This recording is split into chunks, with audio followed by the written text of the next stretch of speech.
श्री स्वामी समर्थ. श्री गुरुदेव दत्त. ठेविले अनंते तैसेची राहावे, चित्ती असू द्यावे समाधान, ही वंदनीय तुकाराम महाराज यांच्या अभंगातील एक ओळ आहे. याचे आपल्या समाजावर कोणते आहे दुष्परिणाम कोणते झालेले आहेत ते बघा. रामकृष्ण हरी. माऊली, आपण जगद्गुरु संत तुकाराम महाराज यांच्या अभंगातील फक्त एकच ओळ घेऊन त्याचे सुपरिणाम किंवा दुष्परिणाम यांचा विचार करता. असं करून महाराजांच्या शिकवणीचा उद्देश पायदळी तुडवल्यासारखं होईल. म्हणून विनंती आहे, कोणत्याही संतांचा पूर्ण अभंग वाचून त्याचा अभ्यास करून आपलं मत बनवावं, म्हणजे नक्कीच आपल्या वृत्तीत फरक पडेल. याचा फायदा आपल्या सांसारिक जीवनात होईल यात शंका नाही. असो, आपली इच्छा आहे म्हणूनच महाराजांच्या पूर्ण अभंगाचा काय अर्थ लागेल हे त्यांच्या चरणी लीन होऊन त्यांनाच विनंती करते की त्यांनीच बुद्धी देऊन माझ्याकडून लिहून घ्यावं. ऐका, संत तुकाराम महाराजांचा पूर्ण अभंग असा आहे. हेची थोर भक्ती आवडते देवा, संकल्पावी माया संसाराची, ठेविले अनंते तैसेची राहावे, चित्ती असो द्यावे समाधान, वाहिल्या उद्वेग दुःखची केवळ, भोगने ते मूळ संचिताचे, तुका म्हणे घालू तयावरी भार, वाहू हा संसार देवापाशी. जगद्गुरु तुकाराम महाराज या अभंगात जे तत्वज्ञान सांगतात ते आपल्याला समजून घ्यायचे आहे. वरील अभंग एकूण 4 चरणांचा आहे, पण प्रत्येक ओळींचा वेगवेगळा अर्थ लिहिला तर कळणे जरा कठीण होईल. म्हणून एकत्र असं विवेचन करण्याचे प्रयत्न करत आहे. आपल्या शंकेला शेवटी उत्तर देऊ. प्रथम महाराजांना या अभंगातून काय सांगायचं आहे ते पाहूया. संत तुकाराम महाराज सांगतात की परमेश्वराला कोणती भक्ती आवडते, तिचे स्वरूप काय आहे. महाराजांनी 300-350 वर्षापूर्वी जे सांगितलं आहे ते आज तीही तंतोतंत लागू पडत आहे. कारण आजची पिढी ही फक्त पैसा, प्रसिद्ध आणि ऐहिक सुखाच्या मागे धावत आहे. म्हणजे साहजिकच आहे, आम्ही पण तेच केलं. सर्व जग सध्या मायेत गुरफटलेले आहे. महाराज त्यांना सावध करतात की तुमची माया आवरा आणि परमेश्वराकडे त्या मायाला वळवा. तुम्ही संसारात अडकू नका. परमेश्वराने जसं ठेवलं आहे तसेच राहा. परमेश्वराने तुम्हाला 2 हात, 2 पाय, 2 डोळे, थोडक्यात तुम्हाला सर्व अवयव परमेश्वराने दिले आहेत.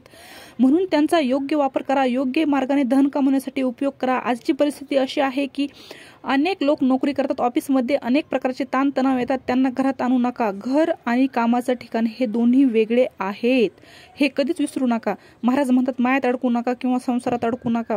याचा अर्थ असा नाही की घरदार सोडून देव देव करत फिरा. याचा अर्थ इतकाच घ्या की परमेश्वराने तुम्हाला जो संसार दिला आहे त्याच्या बाबतीत असलेली सर्व कर्तव्ये योग्यरित्या पार पाडा. म्हणून महाराज म्हणतात ठेविले अनंती तैसेची राहावे, कितीही दुःख झाले तरी डगमगता कामा नये. तसेच आपलं समाधान सुद्धा घालवू नका, ही महाराजांची शिकवण आहे. प्रत्येक माणसाला दुःख हे आहेच. उद्वेगाने निराश होऊ नका. सुख दुःख हे आपल्या संचितामुळे घडत आहे. त्यामुळे दुःखी न होता परमेश्वराच्या इच्छेने जे घडत आहे त्याला सामोरे जायला हवे. महाराज म्हणतात नेहमी माणसाने समाधानी राहायला हवे. आपण त्या परमेश्वरावर आपल्या संसाराचा भार टाकायला पाहिजे. त्याने आपल्याला जे कर्तव्य करायला सांगितले आहे ते इमाने इतबारे करायला पाहिजे. महाराज असं कधीच म्हणाले नाहीत की तुम्ही अगदी गरिबीत जगा. उलट त्यांचं म्हणणं आहे की योग्य प्रकारे धन कमवा, संसार करा, आनंदाने जगा आणि परमेश्वराचे चिंतन करा, पण संसारात अडकू नका. फक्त कर्तव्य करत राहा. साधारण महाराजांच्या अभंगाचा असा अर्थ माझ्या अल्पबुद्धीला समजला आहे. आता प्रश्न आहे का, ठेविले अनंते तैसेची राहावे, चित्ती असू द्यावे समाधान, याचा समाजावर कोणता परिणाम झाला. आपण काय करतो की कोणत्याही अभंगातील एखादा कडवं किंवा ओळ घेतो. तसेच अनेक ग्रंथ असतात, त्यातील एखादं वाक्य घेतो आणि आपल्या सोयीनुसार त्याचा अर्थ लावतो, जो आपणास कर्तव्यापासून सुटका करून घेण्यासाठी उपयोगी पडेल. असा अर्थ काढल्याने मूळ शिकवणीपासून आपण दूर जातो. यासारखाच प्रकार संत तुकाराम महाराजांच्या अभंगाबाबतीत घडलं आहे. आळशी आणि कामचुकार लोकांनी फक्त या ओळीचा अर्थ चुकीचा घेतला की ठेविली अनंत तैसेची राहावे म्हणजे काहीही काम न करता आयतं मिळेल ते घ्यावं, पण हे चुकीचं आहे.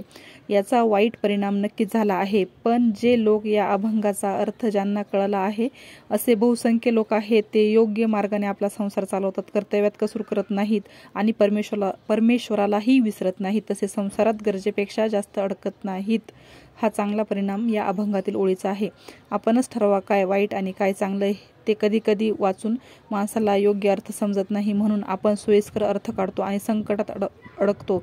यासाठी मार्गदर्शकांची नितांत गरज आहे.